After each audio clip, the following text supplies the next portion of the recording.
A handbag made from lab-grown T-Rex leather. That's right, you heard correctly. T-Rex leather. Sounds like science fiction, but it could actually signal the future of materials in fashion. Today, we're looking at what this breakthrough means and whether it goes beyond a headline into real commercial potential.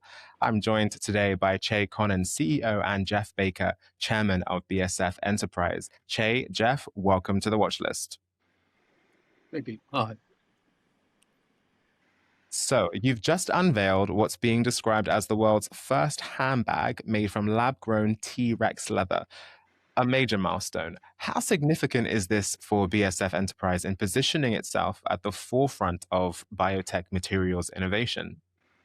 I'll take that one. Thanks, Ricky. What we've done is that in producing this handbag is we're demonstrating the power of this T-Rex leather.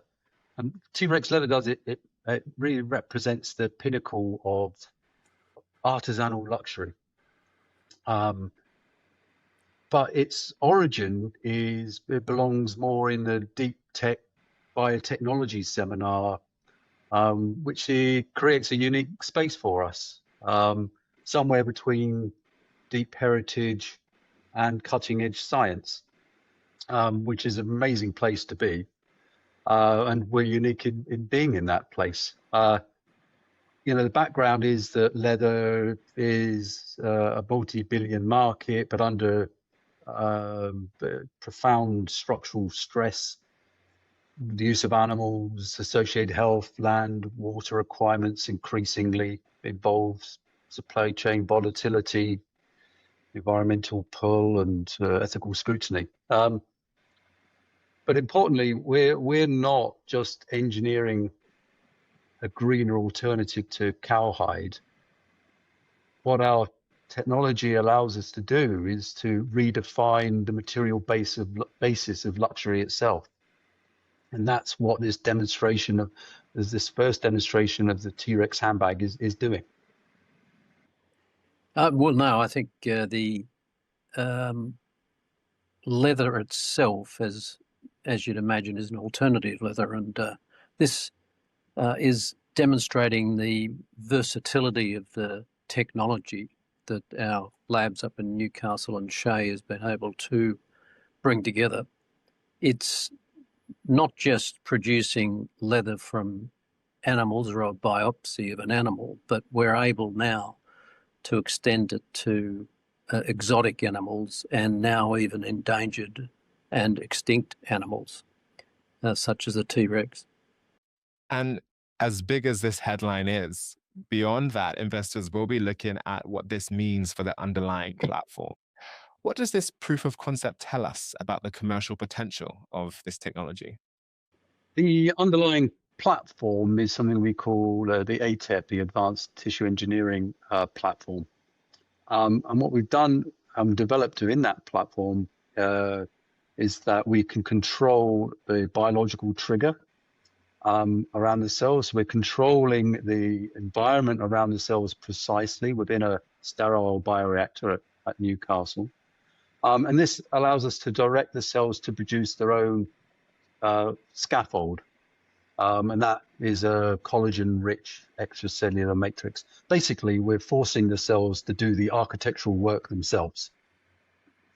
And this means that we're making a material and this process allows us to make a material which is indistinguishable from leather at a cellular level.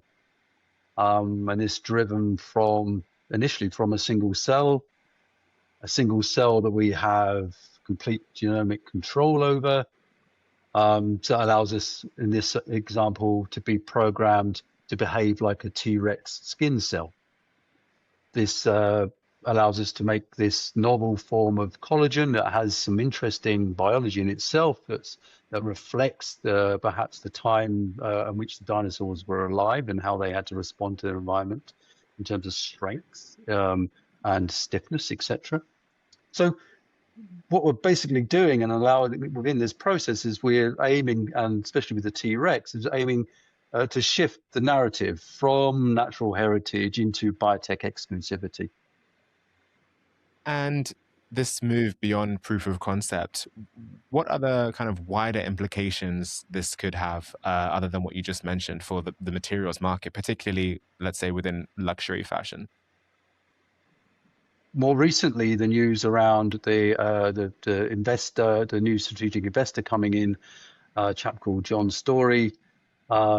He's got a well-known and well-respected background in luxury items, and we're really going to be looking to incorporate his expertise in defining our market and our go-to-market approach, specifically in the luxury market.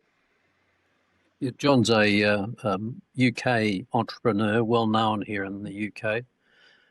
Is a principal shareholder in Piers Hardy, which established quite a old and well-known watch, jewellery and accessory group. And with his strategic knowledge in that area, where, think of watch bands, think of accessories, and in T-Rex, you can sort of like let your imagination run wild.